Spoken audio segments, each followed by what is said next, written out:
Le système bancaire SWIFT est mourant face aux crypto-monnaies, selon la Russie. La polarisation numérique se poursuit entre la Russie et le reste du monde. Selon un membre du comité des finances de la Douma, le système SWIFT est sur le déclin et devra laisser sa place à d'autres technologies, dont les crypto-monnaies.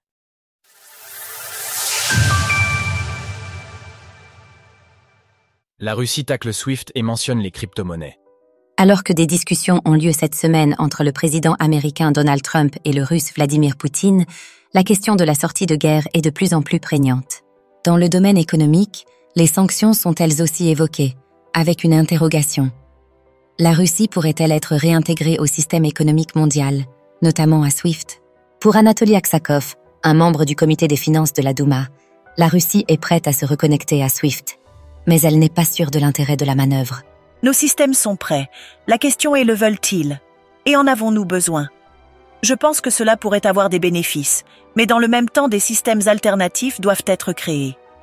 Selon Anatoly Aksakov, le système de paiement interbancaire SWIFT est mourant. Il s'agirait déjà d'une technologie dépassée face à d'autres alternatives. Il devra donc évoluer pour continuer à être utilisé. Les crypto-monnaies mentionnées comme une alternative. Le membre du comité des finances souligne l'intérêt des technologies de paiement numérique, dont les crypto-monnaies. Celles-ci ont déjà commencé à être utilisées pour esquiver les sanctions, et le pays pourrait continuer dans cette voie, toujours selon Anatoly Aksakov. Le développement des technologies numériques et des instruments crypto va mener au fait que le système de règlement mondial sera construit différemment. C'est une déclaration de plus dans le sens de la dédollarisation.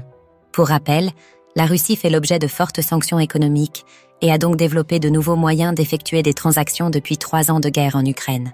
Parmi ceux-ci, on trouve les crypto-monnaies, qui sont désormais utilisées dans les paiements transfrontaliers. Ces remarques de la Russie surviennent alors que le pays semble faire montre d'un rapprochement avec Donald Trump, lui-même très partisan des crypto-monnaies. La polarisation du monde pourrait donc se jouer en partie sur les actifs numériques. Retrouvez toutes les actualités crypto sur le site cryptost.fr.